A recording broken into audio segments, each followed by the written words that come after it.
Welcome back to the channel, guys. Today is a great day. We have our Dynamite diesel fuel system. Huge shout out to the crew over there up in Idaho. They got us set up.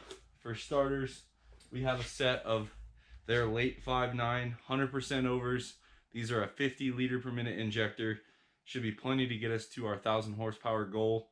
We didn't go crazy big only because this is going to be a daily and we live at higher elevation.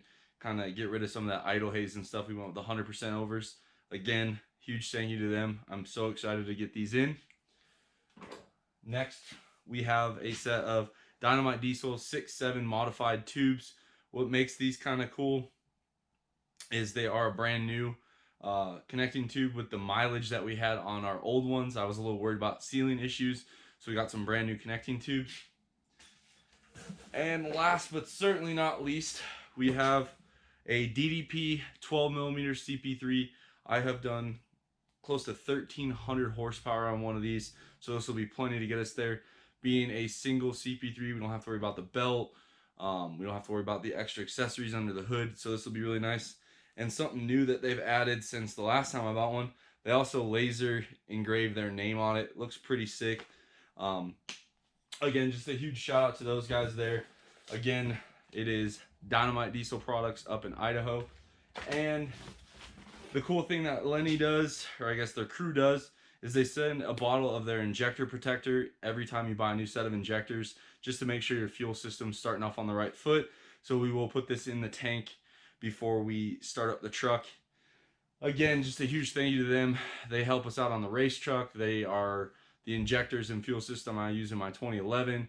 Meyer uses them as well. So again, just a great group of guys to work with. Amazing customer service. This is not a sponsored video. It's just my opinion. Again, I've tried many other manufacturers. There's some great ones out there. There's some not so good ones out there. But at the end of the day, the product, the customer service, and just being there when you need them, Dynamite Diesel wins every time. So without further ado, we're going to get started. We have our 5.9 just the way we left it after doing head studs, valve springs, and push rods. So it's going to be pretty simple. You just install the injector, seat them in there, put the connecting tubes in, and then it's a torque sequence of injectors, connecting tube, injectors, connecting tube. We'll go through that step by step, and from there we just got to button it back up, put the intake plenum back on, rocker box back on, rockers, set the valve lash, which is why we left the barring tool in it, valve cover, and we should be ready to go. Now, I know I've talked a lot about Dynamite Diesel, but one last thing here. Dynamite Diesel is the only company, to my knowledge, that will sell you a brand new injector, brand new, and not charge a core. That's one of my main selling points when I recommend injectors. Why do all these companies sell brand new injectors and want your core?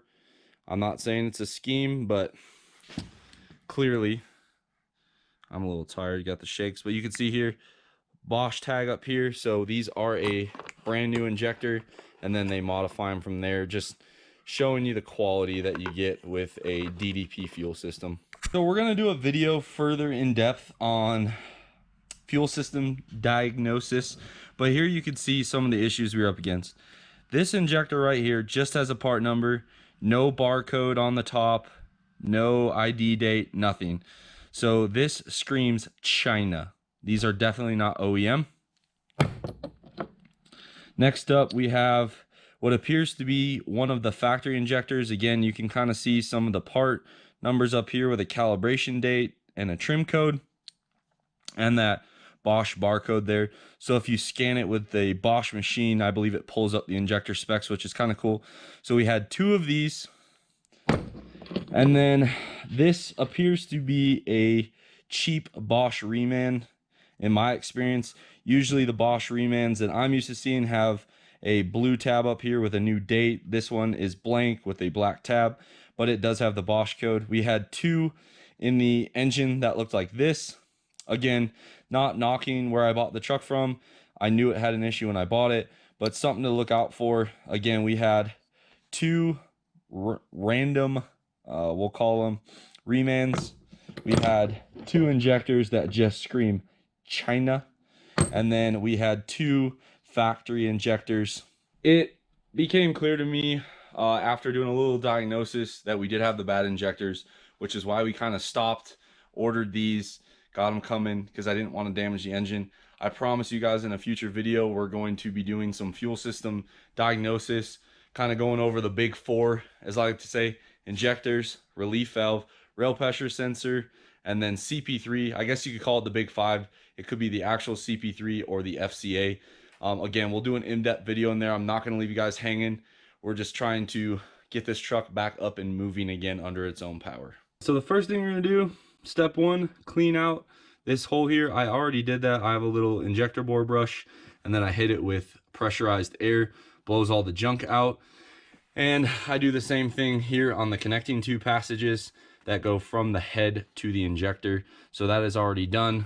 Again, little wire brush, little brake clean, little compressed air, and you're ready to go.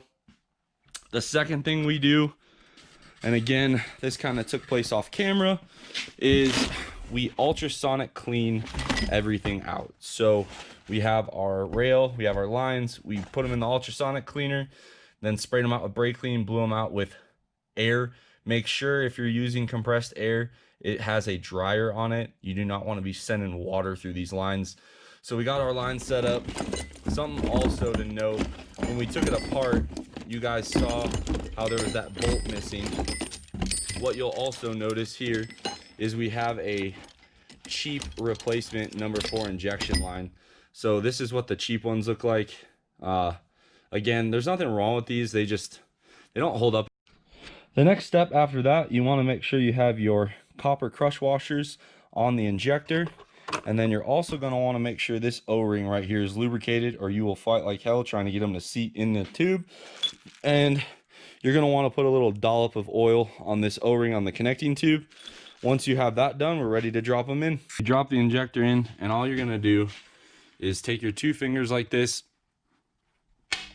You'll hear it pop. That is seated. If you fight like heck to get it to go down, you shouldn't need a hammer or anything like that. You should be able to do it with your 2 hands. If you're fighting it, chances are you either got some gunk in the bore of the cylinder head here, or you did not lubricate that O-ring. So we're going to go ahead, plop all 6 in here, and then we will get the bolts installed. From here, we're going to go ahead and install all the bolts. You want to do them finger tight, and this plate rocks back and forth. You want to finger tight them to keep this plate evenly spaced. You don't want this side really far down and then not getting a lot of thread engagement here. So again, try to keep them even, thread them in by hand. Once you get all these threaded in hand tight, you're going to go ahead and torque each bolt to 44 inch-pounds. Again, that's to make sure that this is properly seated in the cylinder head. I'll be honest with you guys, I really don't torque them anymore. But for this video, I will go ahead and torque them, do them the right way. Once you've done it a few times, you kind of get the feel of what 44 inch-pounds feels like. Once they're all torqued, you're going to go ahead and release it. And one thing I'd like to add, you kind of want to torque them so you'll go like half a turn, you know, go down evenly. From here, you're going to go ahead with your lubricated O-ring, press, and you'll hear it just like that. And then I'll clean these up a little bit, put a little oil on the threads, that way they thread in nice and smooth. And I'll put all 6 in just finger tight on the connecting tubes, and then I'll go into the torque sequence. We got them in finger tight. We're going to go ahead and torque the connecting tubes to 11 foot-pounds. I use a 3/8 drive 15/16 socket. Seems to work just fine. And then from there, we're going to torque our injector hold down bolts to 89 inch-pounds. And then you're going to do the last torque to the connecting tubes is 44 foot-pounds. So it goes 44 inch-pounds on the injectors, back them off. You put the connecting tubes in with the hold down nuts, you torque those to 11 foot-pounds. Then you torque the injector hold downs to 89 inch-pounds, and then one final torque on the connecting tubes is 44 foot-pounds. We're going to go ahead and get that knocked out.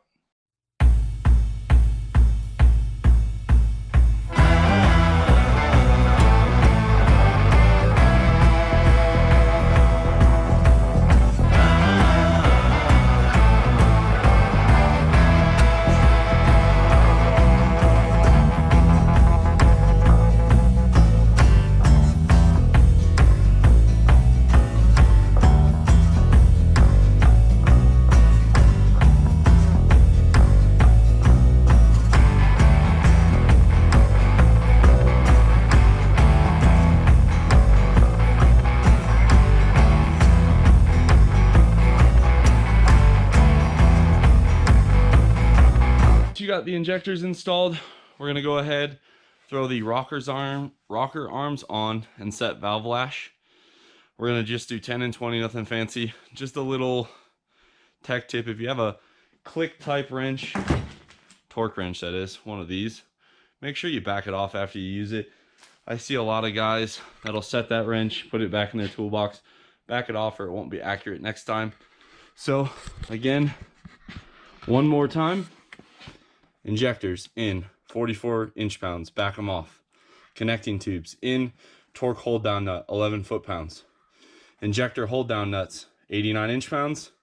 Connecting tube hold down nut 44 foot-pounds, and you are installed. Again, there's a lot of ways to do it. That's the way I used to do it, and now I just kind of do it by feel. Again, I'm not better than anyone. I've just done it a lot, so you kind of get used to it. So let's go ahead and get those rocker arms thrown on. Those are pretty easy. They torque to 27 foot-pounds, and we'll set the lash. That way she'll be ready to fire up soon. The first step, rocker arm bridges, and then I just put a little splash of oil on here because I did clean them off. So we'll get that done. Now that they're lubed up, you get your barring tool. Remember, whichever way you're turning the barring tool, the engine's going the opposite way. I like to set valve lash with the engine turning the way it normally does, which is clockwise. So I'm going to turn my ratchet counterclockwise. Now for those of you guys that don't have the barring tool, number one, get one. They're nice. Number two, you can use the damper bolt.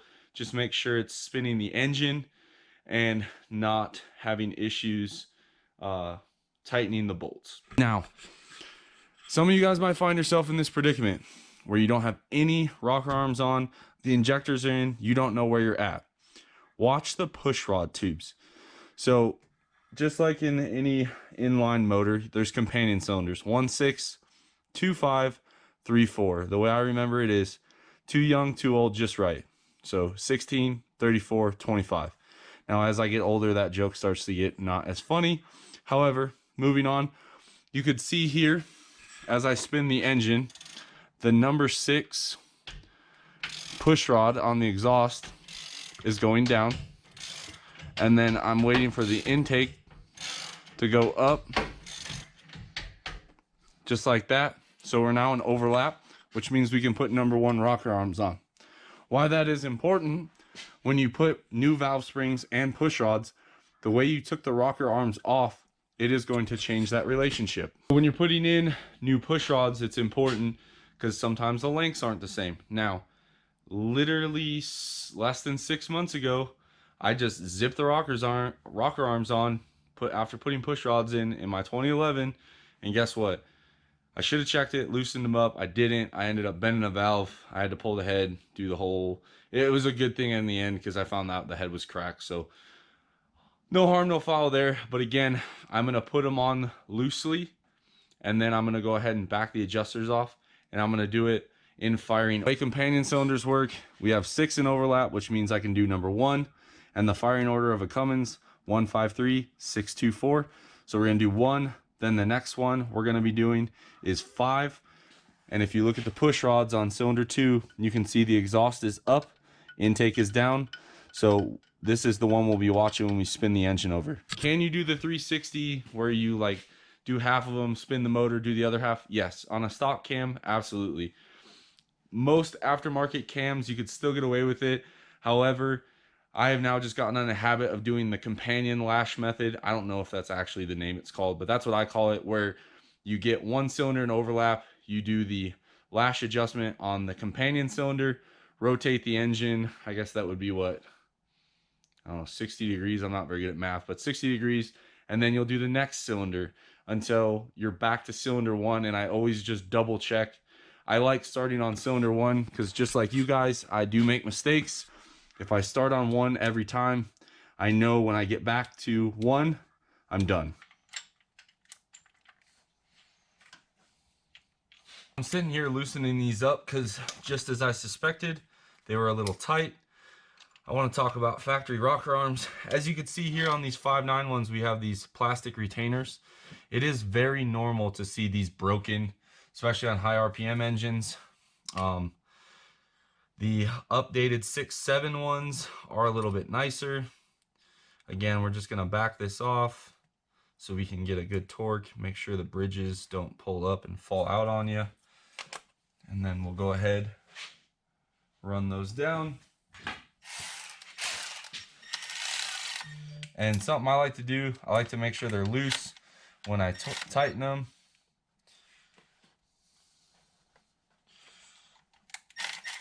As you can see here, that bridge kind of bit me in the butt. Of course, because I'm on camera, nothing's gonna go right. Then once you tighten them, I'm gonna go ahead, and I think I said 27 before. I think 28 is the torque spec. I guess a foot-pound between friends isn't that big of a deal. So we'll go ahead and torque these. Now that they are torqued, we'll set our lash. So what I do is I do them one at a time. We have our 20 thousandths feeler gauge. And again, you just want to set these to a slight drag. There should just be a little bit of resistance, just like that. And then on older rocker arms, I find holding this Allen helps, because what will happen is the adjuster will actually spin a little bit, and you want to make sure those are pretty snug. I think 2 or 3 times I've had it where this backs off, the engine sounds like it's misfiring. And then something I do just to alleviate mistakes, I leave the feeler gauge in on the exhaust side. I can't, again, tell you how many times I've accidentally set exhaust to intake and intake to exhaust. So nobody's perfect. We move on.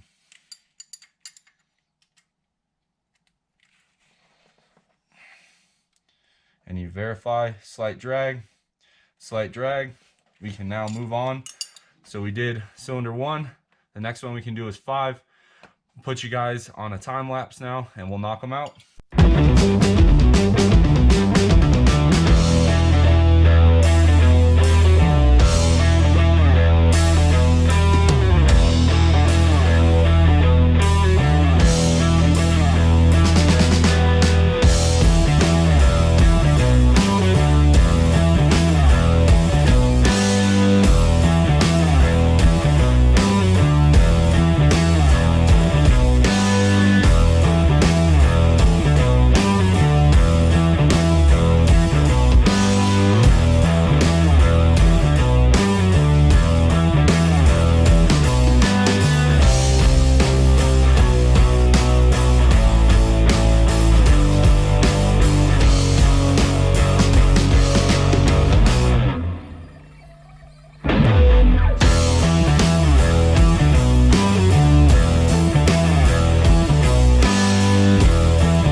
Quick guys, so these are the factory 5.9 rocker arms. As you can see, these are the plastic clips I was talking about. The other thing that I wanted to mention before we wrap up this portion, you pull this bolt out and you'll see here, you'll see some galling. That's pretty normal, especially high mileage. These ones don't look too bad. Like the ones that came out of my 05 looked like, I mean, just hammered dog shit. Now, I would recommend, if yours are galled, at the very least, try to resurface them on like a polisher. If you're in a bind, again, I do not recommend it.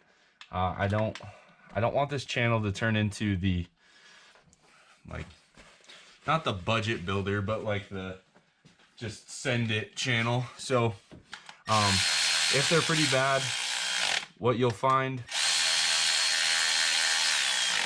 is that Cummins has now released a new version for $1998.5 all the way to 2000, I think 18. I'm not sure. I don't want to speak too much about the 1920s. I really haven't done a lot of research on them. I know they have some sweet cam oiling problems, but other than that, I don't know that much about them, so I will stay out of it because misinformation is the devil, especially on the internet. But what you'll see is the 6.7 ones come with a metal press tip, which is nice, and they have a little extra oil galley, which I will show you guys in a later video because we are going to upgrade these to the 6.7 style. Again, this is a process. We got a lot of truck building to go, so we'll cover that again. We'll finish up this last valve lash adjustment and we're ready to go. And just like per the norm, I forgot to put the CP3 on. So we got the intake plate on. Now we're gonna remove the CP3. This is gonna be really hard to show on camera, but there is a plastic plate down here and it is a 3/8 drive. You knock that loose, you're gonna take the CP3 nut off, which is a 27 millimeter, I believe. I might be a little wrong on that. And then there's 3 13 mil nuts that come off of a stud on the case. Once you get those 3 off, you're going to use your CP3 gear. This one actually works for 12 valve, VP, and common rail. You're gonna throw these into the gear, tighten them up, you'll hear a pop, the pump will slide out. I'll try to do my best to get that on camera, but again, it is a little hard. I'll show you guys real quick here. All right, so as you can see here, this is a stock cover. It's the one we use to paint engines with, but there is a plastic plug here, 3/8 drive. You spin it out, and that's how you get access to the CP3. So we ended up taking the belt off so I could see what the heck I'm trying to do. Once you get that free, it's lefty loosey, righty tighty. And here's the plug. There's also an O-ring right here. As you can see, it looks like this one was sealed up just fine. Now from here, you'll break the pump nut loose. All right, I get to keep my man card. It is a 27. I don't know if you guys will be able to see. So there's that access hole, and then there is our socket. We're gonna go ahead. It's lefty loosey, righty tighty again. So we'll get that popped off. Again, this is when that barring tool really comes in handy, as it prevents the engine from spinning. Now once I get it broke free, you have to be careful. There is a nut and a washer on this CP3. Get it right where it's about to come off. I'll stop, grab my magnet, and get the magnet. I'll take the nut off with the magnet, and here's that nut. And then there is a washer as well, and here's the washer. You do not want to drop this in there. Unlike a 12 valve, that will come apart very quickly because it's very shallow there. Now from here, to get the CP3, put our gear puller on down there, and you're just going to tighten the bolts evenly. FCA plug, which is right here. You have your fuel inlet on a 5.9, which is here. Your return, which is here. If you're ever confused, just follow it back. You can see this one goes to the return, this one goes to the feed, and then on a 6.7 the feed comes in from the back. And then those 2 bolts. So again, FCA plug, your 2 inlet and outlet, and then those 3 13 mil bolts, and she'll slide right out. So we got them all loose. Now as you can see, it jiggles. What I do is, you don't want to smack it, especially if you have to turn it into a core. I just kind of wiggle it back and forth, and I'll try to get a screwdriver in here. As you can see, there's kind of a gap starting to form because there is an O-ring on this. Sometimes if you just open up a can of Mint, comes right out just like so. Now the ECM's right there, so you kind of gotta, it comes up.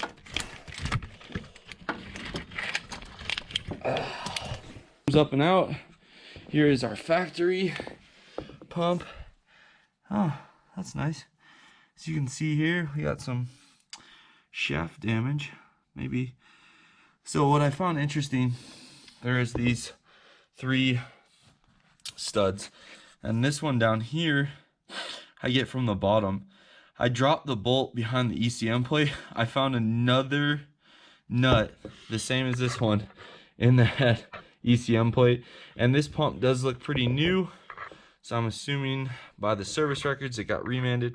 It looks like maybe the first time they didn't have it tightened up, so the gears will slip on here. Yeah, let's see.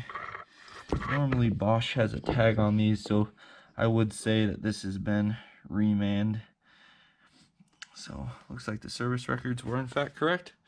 Now it's time to put on our fancy DDP CP3. This is a 12mm stroker. Real quick, I see a lot of guys comment about timing these to make them quiet. What I do is I put the DDP logo up, TDC the motor, and drop it on, and that's as close as I can usually get it to being in time, so to speak. So full disclosure, took a night off, had to spend some time with the fam.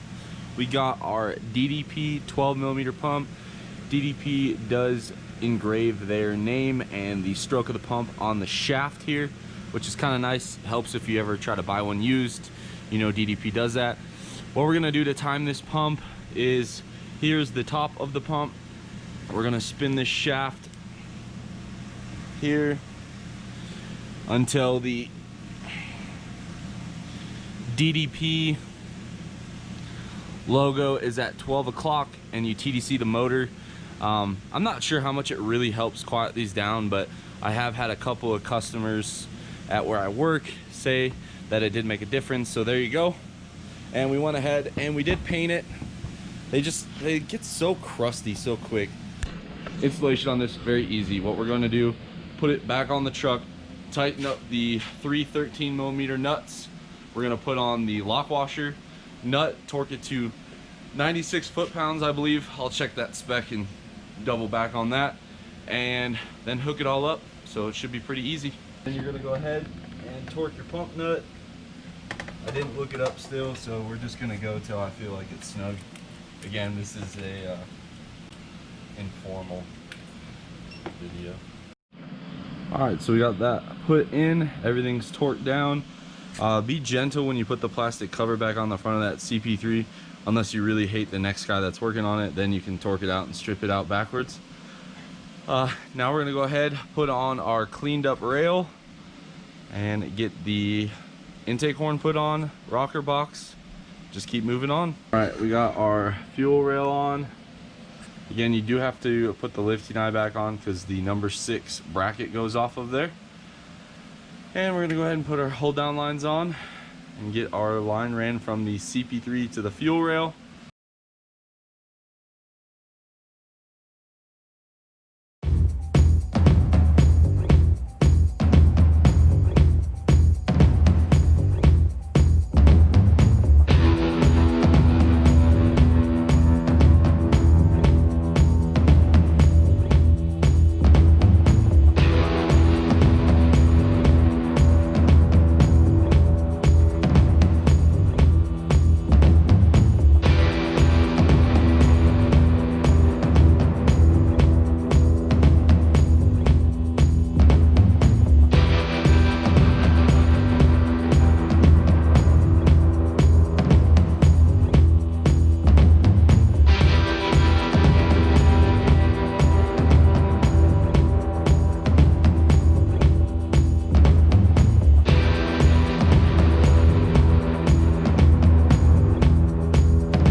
Both wires have nicks in them with exposed copper.